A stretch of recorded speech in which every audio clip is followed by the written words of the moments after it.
This SoonerScoop.com video is streaming in crystal clear 4K resolution on YouTube thanks to Enjoy Vision in Oklahoma City. From the big plays to life's everyday moments, see it all in sharp focus with LASIK at Enjoy Vision. Enjoy Vision. This is where Sooner Scoop LASIKs. Hello and welcome back. Eddie Radosovich, George Stoya here from the SoonerScoop.com studios. Monday, May 5th. Happy Cinco de Mayo to you, George. Hey, you just got back from Mexico. I know, and we're entering a period where I'm kind of realizing that it's going to be a multiple day recovery. It's not going to be just one day. I can believe that. You also look like you got some sun. Got a lot of sun. Very burned in areas that I didn't know. How many Dos Equis? I would set the over under. Was there for what? Tuesday, Wednesday, Thursday, Friday, Saturday. I would set the over under at 375.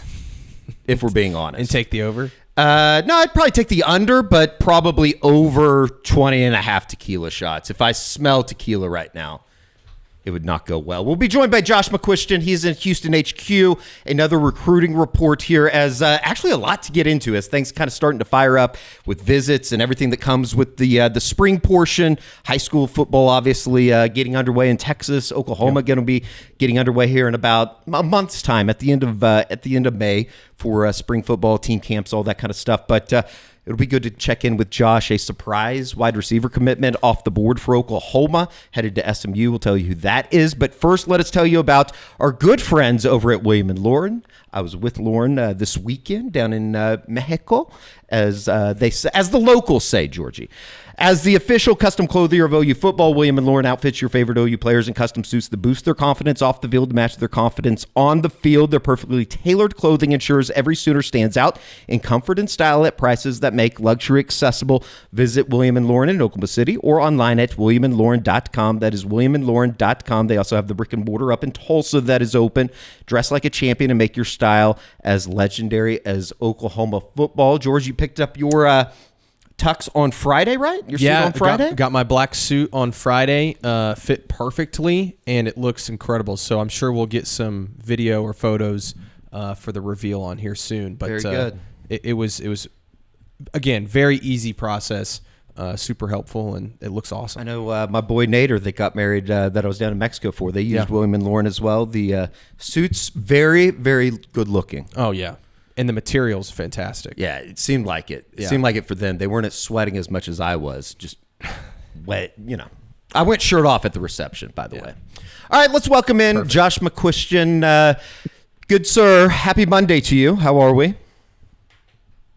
Good, Eddie. Again, the spirits are high with you, man. It looks good. I wasn't sure what to expect, if this was going to be a little rocky. I got 45-minute installments where I can give it my all, and then it's going to be very down times. You haven't gone on a vacation in 10 years, and maybe the biggest news of the company happened while you were gone. So. I know. I was sitting on Wednesday at the pool as all that, or I was playing golf at Mayakoba.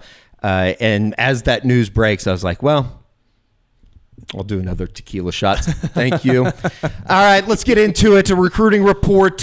Some surprise news coming out of the wide receiver ranks, Josh.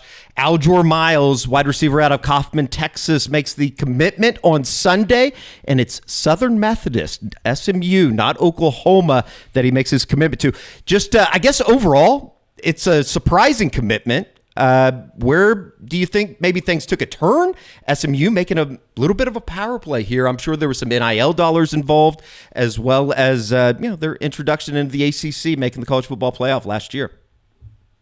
Yeah, guys. I mean, I was actually, prior to the weekend, I was going over, there was a story that our guy Billy Embody at our SMU on 3 site had written, and I was looking over the visitor list, and you're like, wow, SMU has really changed their stratosphere in 3 or 4 years.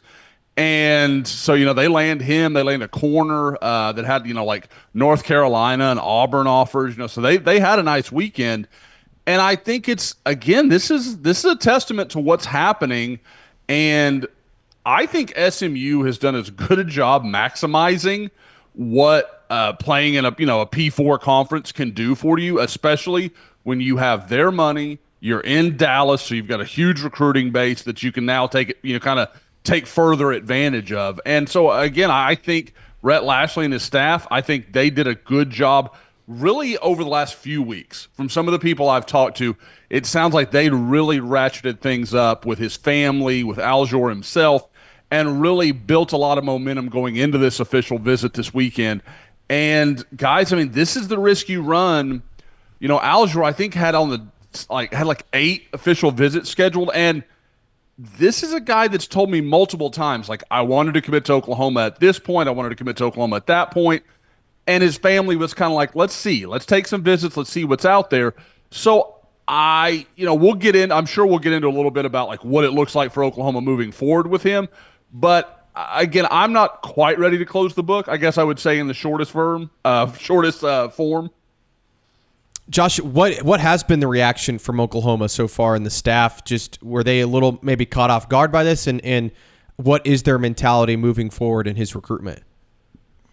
My impression is that Oklahoma's going to at least try and kind of work around this. See if, they've got a month and a half between when his scheduled official visit was supposed to be and when he was, now that he's made this decision. So I think Oklahoma has some time to kind of work through it and say, okay, let's just tap the brakes. We don't have to have, any final decisions that you're done. Because I do want to say, Aljour told me last night, I'm shutting it down. I'm not taking any more trips. And again, like I said, this is the risk you run with these guys that take these early official visits. Usually toward the end are the schools they're really going to choose from. You want to be, and I know that's something Brent Venables and his staff, and I think very wisely, have always believed in. Like, we want to be the last official visit, the second to last. We want to be as close to the time you're going to decide, or we expect you to decide, as possible. But if you get swept up in the moment, you have a great visit weekend.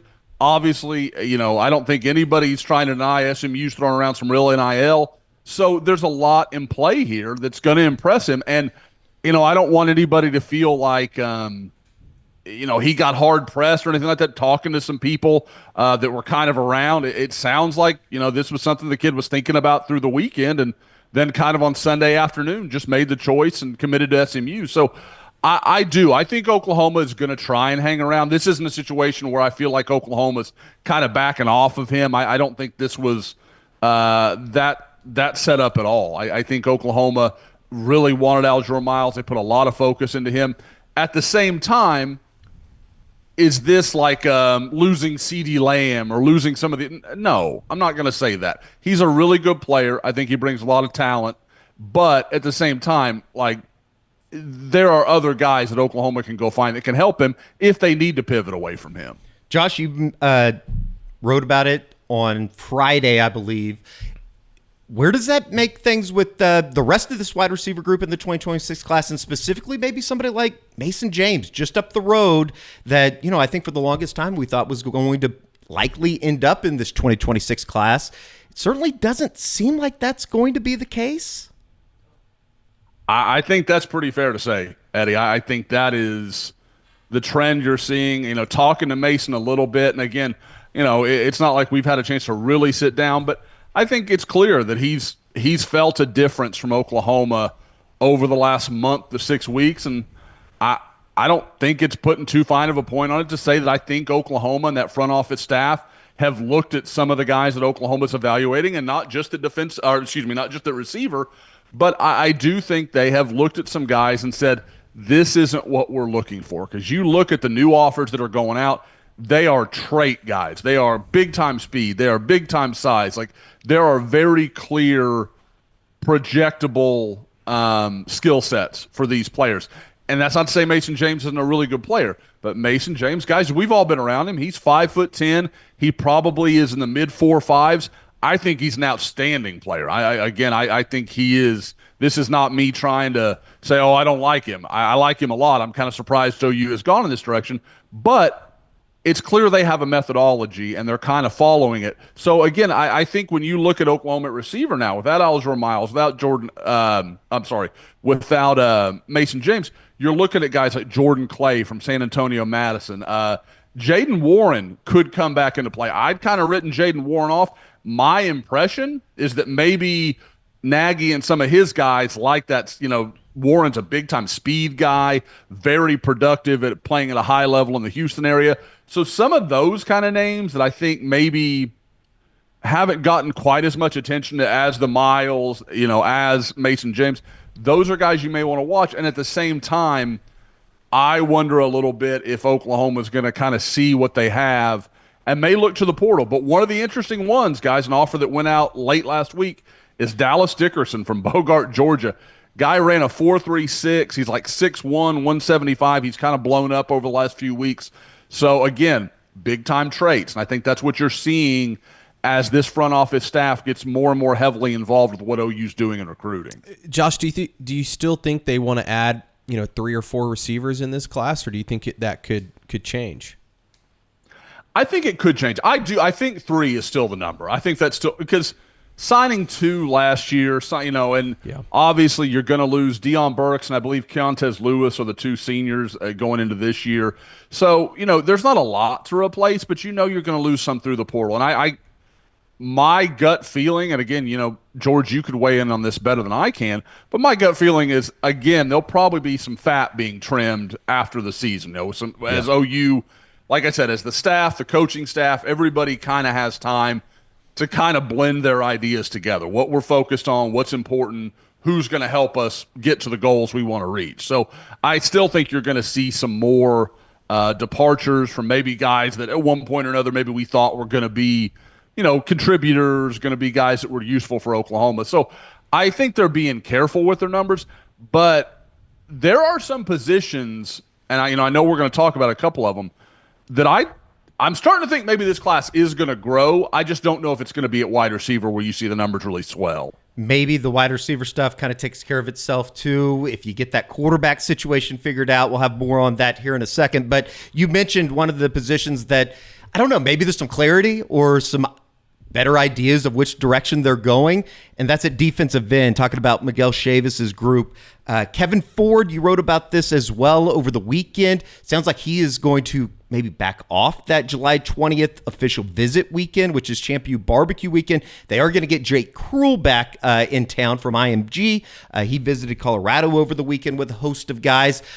Let's start with Kevin Ford, though, out of Duncanville, because it's a school that Oklahoma has been, I think, trying to get into for the longest of times, and it seemed like maybe Kevin Ford was going to be that guy.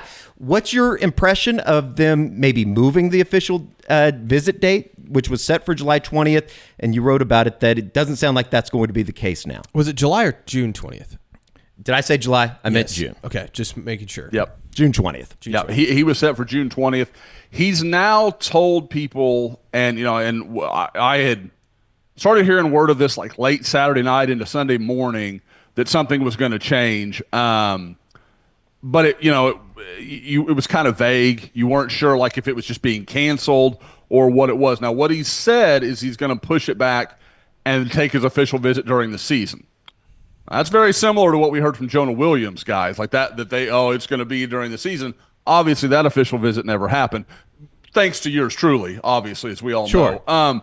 But the thing with Kevin Ford, we had written about this in the Scoop on Friday, that all these new offers at defensive end were really interesting, and it was kind of hard to make sense of it when I've talked for weeks, months probably, about Jake Krull and Kevin Ford really being the guys that I thought OU was clearly focused on. They'd kind of moved away from some other guys that I think maybe they had a chance with, and they just kind of said, hey, these are the guys we want.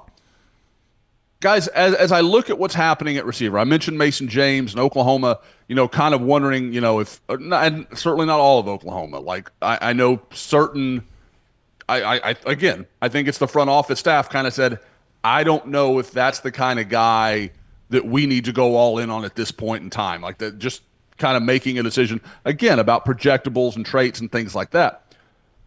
I wondered a little bit about Kevin Ford. He was one of the first guys that came to mind where I said, I wonder if they're going to look at him again. And I kind of said no way, because Miguel Chavis just loves this guy, loves him. They've got a great relationship. He's bonded with not only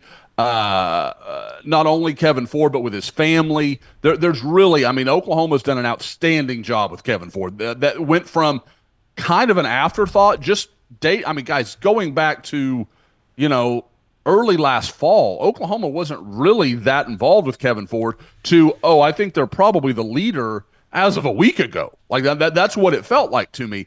So as I looked around and you saw some of these offers that are going out, and we'll talk about one here in a little bit, but you're seeing guys, they're bigger, they're longer. They've got, like one of them is a hurdler. One of them, he also does wrestling. Like there's a lot of stuff where you're like, okay, that's the kind of stuff that I know scouts will fall in love with because they can say, we believe because of this. Not just, oh, we watched him on tape and we think he's really good, but these are physical traits where, okay, we can see him getting even better. He'll become a better player because he has these physical tools. So, Josh, who are a couple of those guys? Yeah, the first one that that you bring that I guess that I kind of referenced there is oh my gosh, I'm gonna take your pick, Reston Lehman or Matthew Nelson. Matthew Nelson is who I'm absolutely thinking about. Sorry, and like I said, he's a guy runs hurdles at 6'5" and like 225 pounds. Also a very good wrestler, from what I understand. So. A lot of traits that you'd love in a defensive lineman. And again, like I said, 6'5". I'm told he's a big wingspan guy. So like, again, you start thinking about these things that, guys like Jim Nagy and stuff have seen at the Senior Bowl, at the Combine, and all these things that they watch all the time. And he checks a lot of these boxes. The other, and I guess I should say, he is expected to visit now June 20th, which is a funny coincidence that as Kevin Ford kind of moves out the door, all of a sudden he's back in. So we'll have to watch. And I'm not even saying that means anything. And what's interesting to me is trying to gauge, is this a Kevin Ford decision? Is this an Oklahoma decision? Because Kevin Ford's, USC, Alabama. I mean, he can go Texas A&M. He can really do just about anything he wants to do. A lot of heavy hitters involved for him. So it's not like he has to go begging Oklahoma for interest. And at the same time, I know how high Oklahoma's been on him. So it's a really interesting conversation of kind of what started this, but it's really hard for me to ignore all these offers going out. And Oklahoma, in a lot of ways, recruiting areas we haven't seen them recruit. You mentioned Reston Lehman, a guy from Pennsylvania. Guys, I don't cover Pennsylvania. That's not an area that I have to know because Oklahoma doesn't do business there very often. So I think it's to me, that's the most telling clue as to what's kind of leading this. Is when you look at Reston Lehman at like 6'4", 230, listed actually as a linebacker. So kind of what the athletic traits are going to be like. He moves very well, but it's clear Miguel Chavis is recruiting him. They see him as an edge-type player. And I think maybe you're moving to more of these type of guys rather than like a player that Oklahoma would love. Like last year, Alex Shieldnight's a perfect example. Not real long, not real big, but just a really good football player. Kevin Ford, you kind of wonder if it's a similar scenario. The good news, too, is on that June 20th weekend, you do have Jake Krull coming back to campus for what will feel like his 5th or 6th visit. Yeah, that's not going to be a too bad of a visit weekend. I mean, now, obviously, you've got Aljour Miles, but what's really funny, guys, is, and so much of the things that have come up is like, well, you can't trust Duncanville, guys. It always goes back to Duncanville. Well, what's happened over the last few weeks is Oklahoma, again, as they make new evaluations and as they kind of begin to shift with the front office and the coaching staff kind of melding their ideas together, all of a sudden Zach Turner from Duncanville has become a more prevalent conversation again. And you guys remember, he was great at OU's camp last summer, and I think really kind of led to Kevin Ford getting interested in Oklahoma. So it's really funny how those things have kind of turned around now. Having turned around, for the second time, it's literally a full 360 at this point. We're kind of back where we started.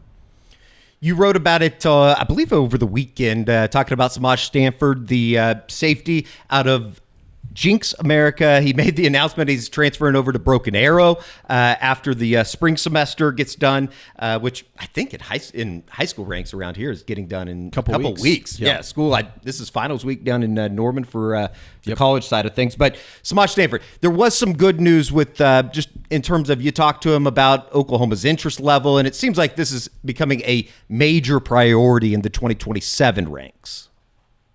Yeah, I mean, Eddie, you know the guys there at Jinx. I mean, sure. Guys that come in and start from day one at Jinx, you're pretty special. Like that's not a very long list. We can think of a lot of really great players at Jinx that didn't do that. So this guy has started from day one. He's been a focal point of that defense.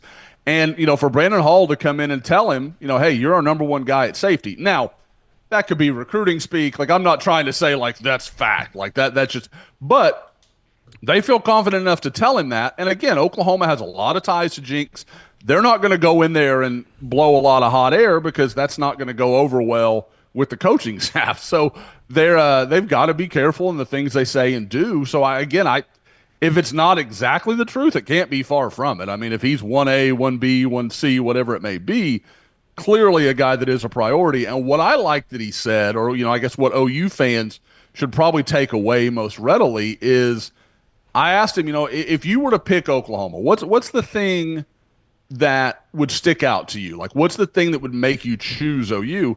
And he was like, Brent Venables. He goes, the fact that he is a defensive-minded guy, knowing all the NFL players that have played under him, knowing all the success he's had everywhere he's been, and knowing that he's a defensive-minded guy as my head coach, that would mean a lot. And you're just like, okay, that makes total sense. But I do want to say, Eddie, in your lead-in, you're like, well, Jinx America.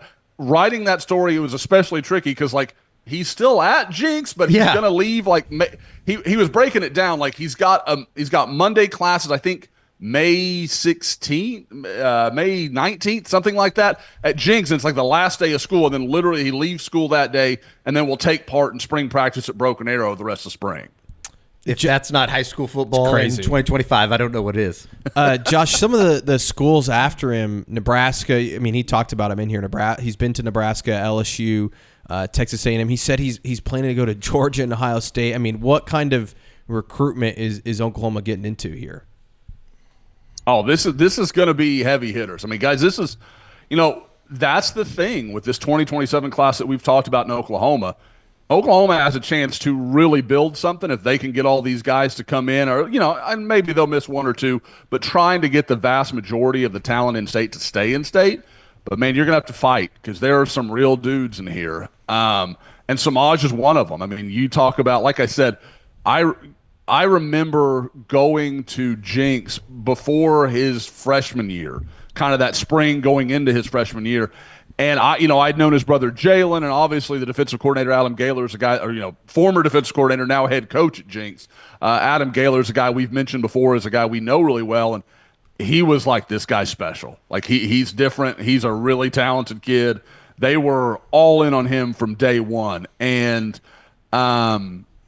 just kind of watching him develop. He's a smart player. He's super physical, but he's like.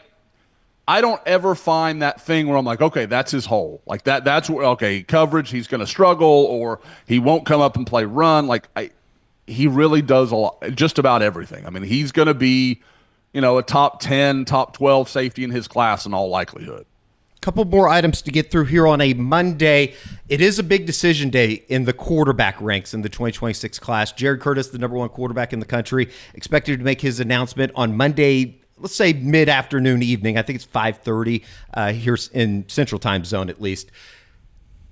We've talked about the dominoes that this could create. He's expected to pick between Georgia and Oregon. If you read the headlines, if you read some of Steve Wiltfong's items coming out on Monday morning, it seems like Georgia is going to be the pick. How would those dominoes begin to fall here, Josh? And mainly for Jaden O'Neal and Bo Bentley, who have become staples of this program. Yeah, I think with Bo, I think it removes one of his and for Jaden as well.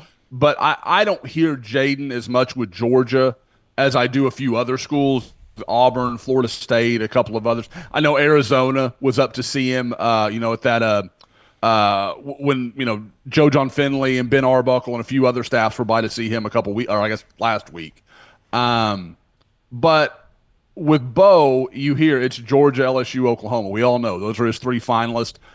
I think that would close the door on Georgia. Georgia's not going to do anything to, we've talked about this for weeks. They're not going to alienate Jared Curtis once they've gone through all that to recruit him and bring him in.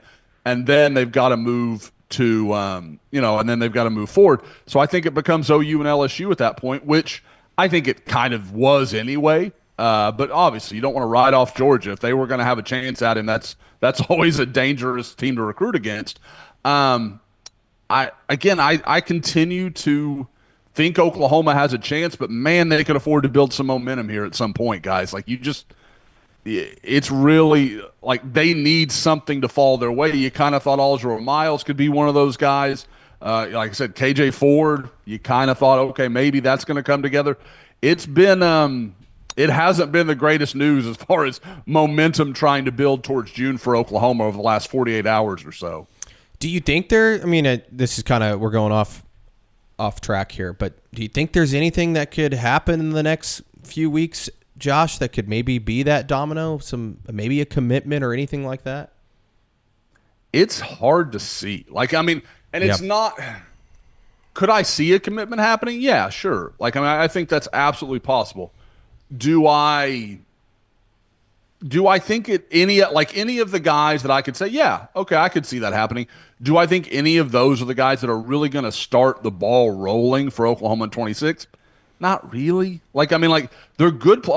Let's say it's Matthew Nelson that we're just talking about. And again, I don't think it will be. He's not visiting until June 20th. But he's not that well known. It's not going to be like, oh, that's all over Twitter and everybody sees it and that kind of stuff. It's not going to reverberate the same way as some other guys would. So it may be a deal where Oklahoma just has to say, we need Bo Bentley to be that guy. We need him to be the one that starts this and gets us rolling into June 20th or whatever it may be. So we'll see. But again, Oklahoma, they're doing I know OU fans will hate to hear this. They're doing a nice job recruiting. They're just fighting a brutal battle right now with so much that is happening in so many schools. Let's be honest, just call it the old term of negatively recruiting against them. These kids are hearing a lot of they're going to get fired. They're not going to be there next year. There's problems, whatever it may be. And it's so hard to measure that against a lot of positivity. Where I was with the team in December or January feels very different to where things are now with the way they've helped rebuild that roster and change some things. And there's some reason for hope.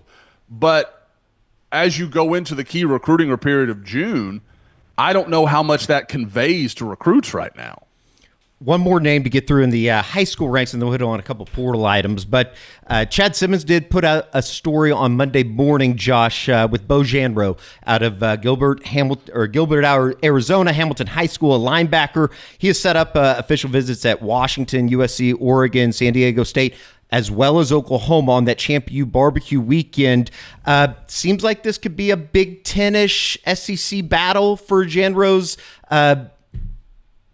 services to a certain extent, but Oklahoma does also offer something. Them and Washington offer something that the others don't, and that they're also recruiting his brother, which always kind of makes things interesting with his brother Nico Janro. Just kind of your overall feel. I know that we've talked about the Janro brothers. They visited Oklahoma for an unofficial a couple weeks ago. Yeah, and I do. I think that is what this is probably going to come down to, is probably OU and Washington, in my opinion. Because, guys, I make fun of they're a package deal all the time when it's a couple of buddies that play together or they play on a 7-on-7 team together or whatever. Oh, yeah, we're going to go to the same school together. It almost never happens. It's so rare. It's as equally rare that two twin brothers don't go play together. That's not a thing. It's not the way it works. And, I could give anecdotal evidence of twins I know that are I couldn't be apart from him until a certain point in my life. So I think that's just kind of inherent. I think it's just natural.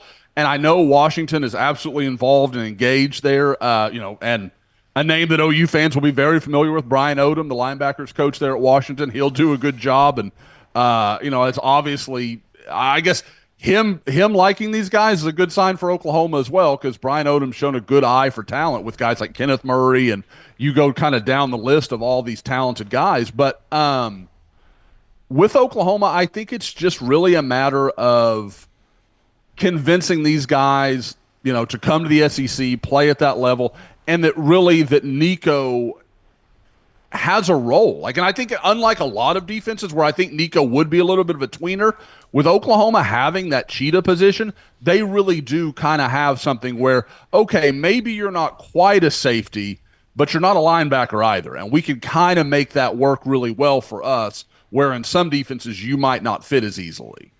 Oklahoma isn't unfamiliar with bringing brother sets in, right? Obviously not twins, but you had the Bowen brothers, the Sawchuk brothers. Gavin Sawchuk entered the portal. He is headed to Florida State, makes that announcement. What an incredible graphic that Florida State put out on Sunday. Who was that? Definitely not Gavin Sawchuk. Yeah. I don't know how that stayed up online, but they just kind of pressed forward. Florida State social media, usually really good at making waves, like the Martin Luther King thing that they sent out a couple years ago. Devon Mitchell also makes a home. He announces that he is committed to Louisville. Any thoughts, concerns, criticisms, takeaways from both of those finding, I guess, home or new homes? I did think it was funny. Somebody mentioned at the baseball game on Sunday afternoon. It seemed like maybe Mike Norvell just remembers what Gavin Sawchuk did 2 years ago in the Cheez-It Bowl and maybe didn't turn on the tape in 2024. Not to say that Gavin Sawchuk can't find success, but I don't know. I was a little surprised that he ended up in Tallahassee. Yeah, that's a great landing spot for him. And there's a lot of belief, down in Tallahassee that they're going to be. I mean, they were terrible last year. That they're going to be obviously better this year. And I think Gavin could play. Look, Gavin's not a bad player. He can play a role for a good football team. Like when we saw him do it a couple years ago at Oklahoma. I mean, he was a good back for OU in 2023. So I think that was a good landing spot.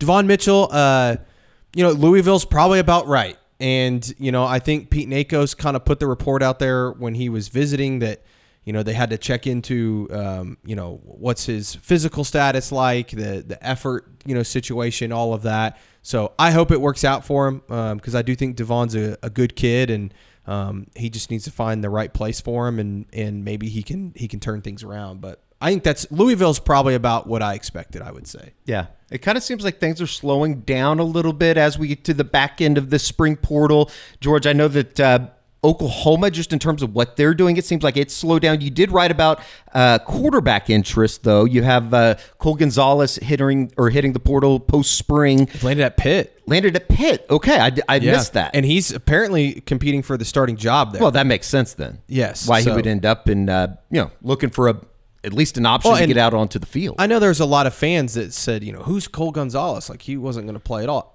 OU really liked Cole Gonzalez. Sure. They didn't want to lose him, and he was a guy that, was really, really good at Western Carolina, and a lot of, Power 4 programs wanted, and now he's got a chance to start for a school like Pitt. So. And Oklahoma's looking to replace that spot on the roster now. Whit Newbar might be one of the options. Came from Mercer, or played at Mercer, 6'6", 225, big guy. Yeah, huge. Threw for just under 1,400 yards, 12 touchdowns, 4 interceptions as a sophomore. Yeah, look, this is just they want to add another arm to the room. And when you look at, obviously, the injury, stuff in the past with Oklahoma at quarterback, a couple years ago or a few years ago with Dylan Gabriel and all that, just having another experienced arm in there. Obviously, John Mateer's the starter. Michael Hawkins is the backup.